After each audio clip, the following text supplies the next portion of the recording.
Meanwhile আমাদের next performer, যে করে না কোনো ভুল, যার মাথায় গজায়নি কোনো চুল। প্লিজ ওয়েলকাম উত্তরা ঢাকা থেকে ইশতিয়াক নাসির।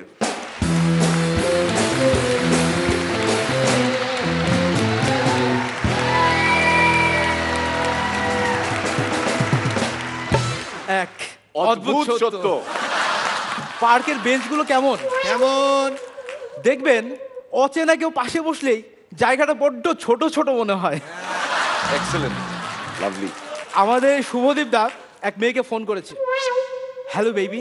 বেবি? হ্যাঁ জানু বলো না, আমি ভাবছিলাম তুমি আমাকে মিস করছো তাই ফোন করলাম। সে কি 5 মিনিট আগে তো 1 ঘন্টা কথা বলে ফোনটা রাখলে, ওটা কি হলো? এ মা, আমি আবার তোমাকে ফোন করে ফেলেছি।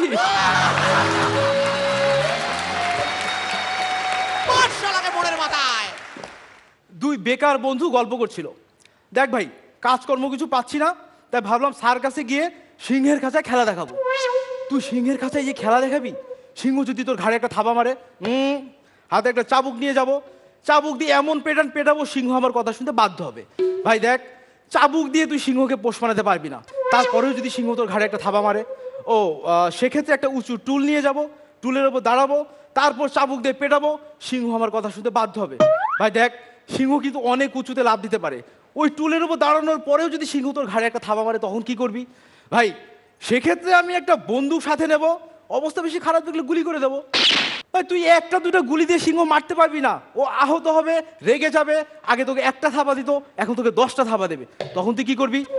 সেক্ষেত্রে একটা বুদ্ধি আছে, ছোট একটা লোহার খাঁচায় সিংহটাকে ভরে 1 মাস ট্রেনিং দেবো, তারপর খেলা দেখাবো। ভাই দেখ, সিংহের গায়ে কিন্তু অনেক শক্তি, ওই লোহার খাঁচা ভেঙে যদি তোর ঘাড়ে থাবা মারে তখন তুই কি করবি? তখন কিছু পটি নিয়ে ওর চোখে ছুঁড়ে মারবো, তারপর ওখান থেকে সোজা পালাবো। তুই সিংহের কাছে পটি কোত্থেকে পাবি? ভাই দেখ, এতবার চাবুক দিয়ে পেটানোর পরও, বন্দুক দিয়ে গুলি করার পরও ওই লোহার খাঁচা ভেঙে যদি সিংহ আমার গায়ে থাবা মারতে আসে, তোর কি মনে হয় না কিছু পটি আমি এমনি এমনি পেয়ে যাব? Height of confusion. একটা ছেলে স্যাড সং শুনছে, তো তার মনে মনে কি চিন্তা করছে বলুন তো? কি চিন্তা করছে? কার কথা যখন মনে করি। অঙ্ক ক্লাস, স্যার এক ছাত্রকে জিজ্ঞেস করলেন, আচ্ছা বাবু, ধরো তোমার ফ্যামিলিতে 4 জন মেম্বার আছে, তোমার দাদা বিয়ে করলেন, এখন তোমার ফ্যামিলিতে মোট কতজন মেম্বার হলো?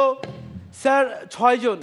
ছি বাবু, এটা 5 হবে, তুমি সামান্য একটা যোগ অঙ্ক জানো না? স্যার আপনি আমার দাদাকেও জানেন না। Thank you.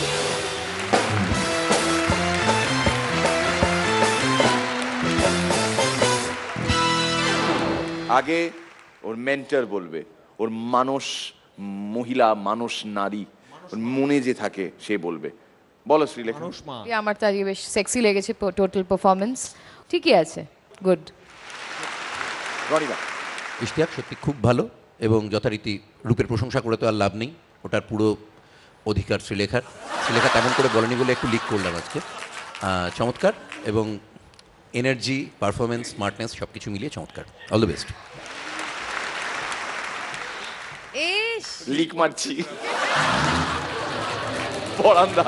এই কদিনের মধ্যে আজকেরটা সবচেয়ে ভালো, ভীষণ impressive, thank you very much.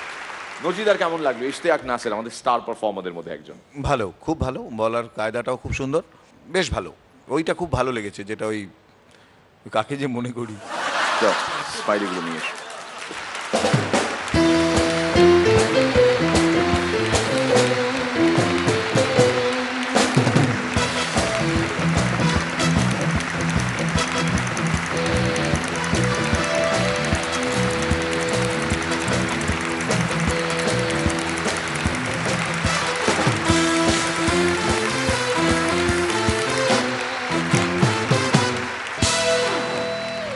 আমরা একটা ছোট্ট ব্রেক নেব। ব্রেক নেওয়ার আগে জানিয়ে রাখি, আজকে যার পারফরমেন্স হবে সবার সেরা, মানে 4 জন জাজ মিলেমিশে ডিসাইড করবেন যার পারফরমেন্স বেস্ট, সে বা তিনি পাবেন 25,000 টাকার চেক জি বাংলার তরফ থেকে।